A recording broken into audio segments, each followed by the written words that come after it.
Bonjour, nous sommes aujourd'hui le 2 février 2020 à la place d'Armes devant le château de Versailles.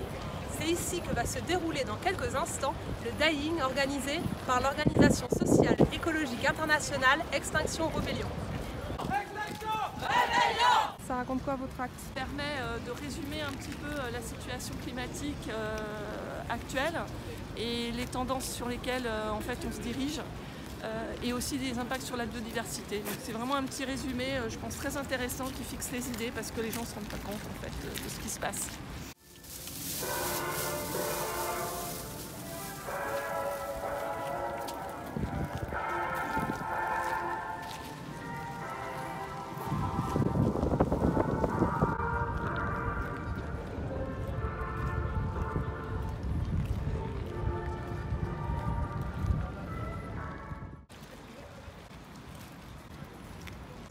Nous sommes un mouvement de désobéissance civile non violent.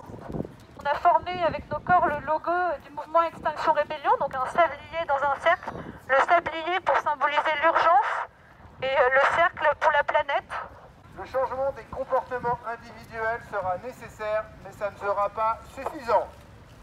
Le gouvernement et les grandes entreprises multinationales doivent mener des actions qui soient à la hauteur de l'enjeu. C'est allonger les uns après les autres pour montrer l'interconnexion des espèces et le fait que quand une espèce disparaît, elle va en entraîner d'autres avec elle et voilà, c'est des réactions en chaîne et c'est ce qu'on avait envie d'illustrer. Le fait de vous être allongé, est-ce que vous pensez que ça a eu un impact réel aujourd'hui? On va compter surtout sur la médiatisation de notre action.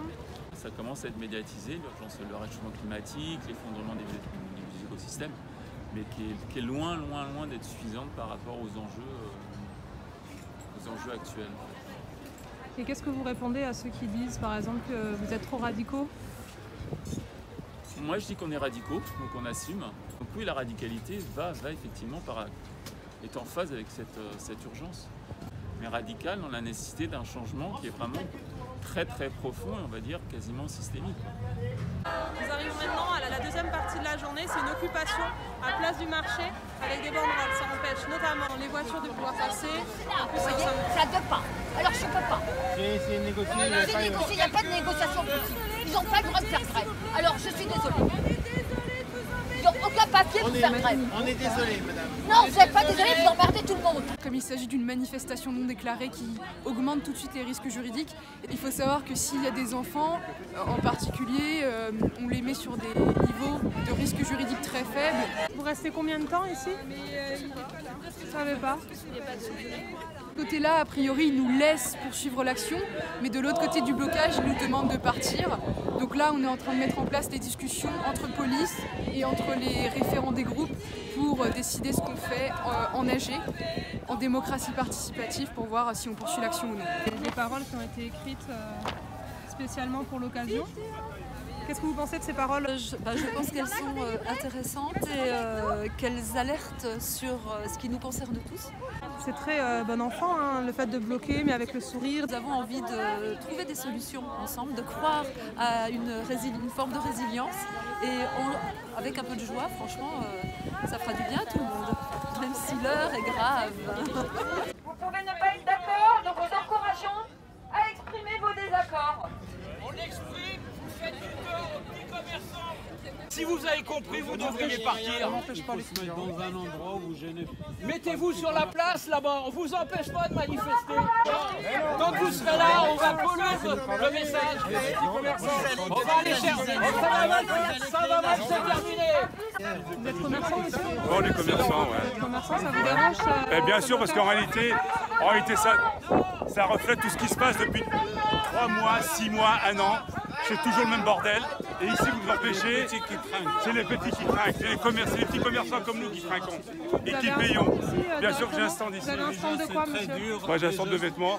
C'est déjà pas évident de... Parce que nous, on est là depuis 7 h du matin, on est là. Pourquoi ici? Parce qu'en demande, il y a un des points importants qui est la mobilité.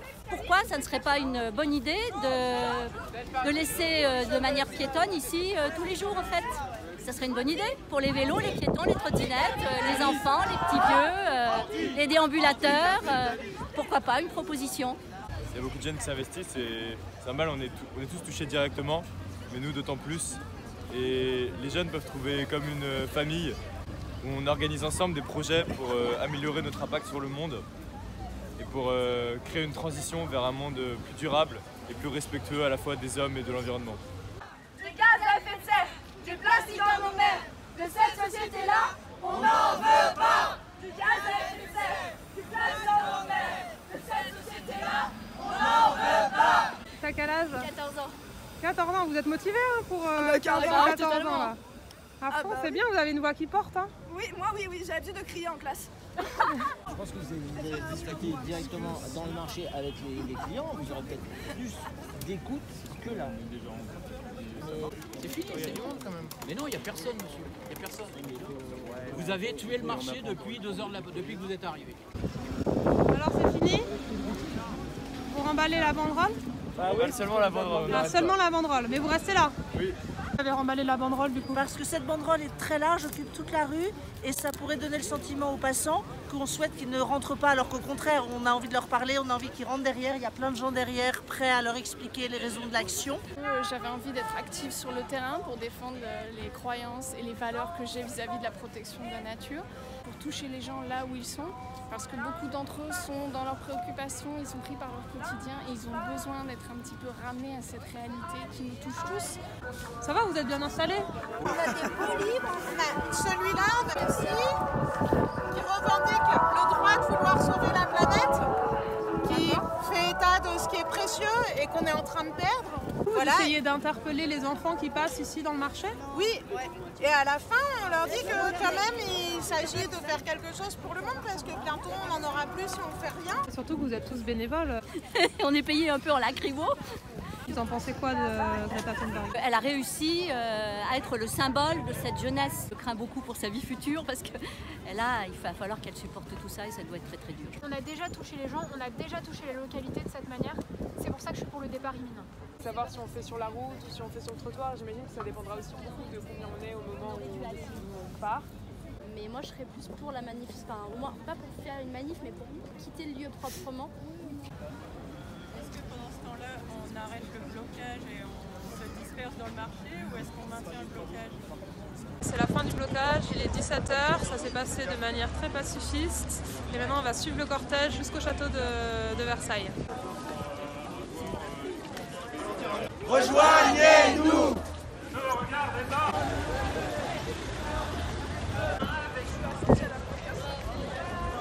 Et voilà de retour devant le château de Versailles après cette journée de mobilisation et de sensibilisation.